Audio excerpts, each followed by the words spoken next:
আসসালামু আলাইকুম। Rhythm blood centre থেকে আমি আব্দুল আল মামুন। আজকে আমরা চলে এসেছি আইএসটিটি,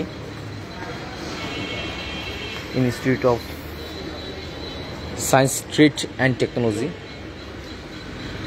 ঢাকাতে। এখানে হচ্ছে আমাদের দিনব্যাপী ব্লাড গ্রুপিং, ব্লাড ডোনেশন এবং ফ্রি মেডিকেল ক্যাম্প প্রোগ্রাম চলছে।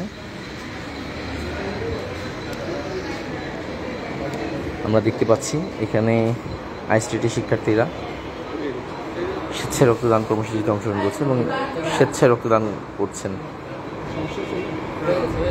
সেখানে আমরা দেখতে পাচ্ছি একজন শিক্ষার্থী, তিনিও ব্লাড ডোনেশন করছেন।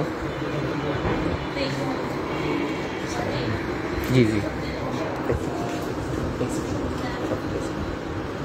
এখানে আমরা দেখতে পাচ্ছি আমাদের বিশেষজ্ঞ চিকিৎসকের দ্বারা এখানে ফ্রি মেডিকেল ক্যাম্প চলছেন। স্বতঃস্ফূর্তভাবে এখানে শিক্ষার্থীরা ব্লাড ডোনেশনের জন্য যারা আছেন তারা হচ্ছে ফর্ম ফিল আপ করছেন এবং বিভিন্ন প্রকার চিকিৎসা সেবা তারা এখানে গ্রহণ করছেন।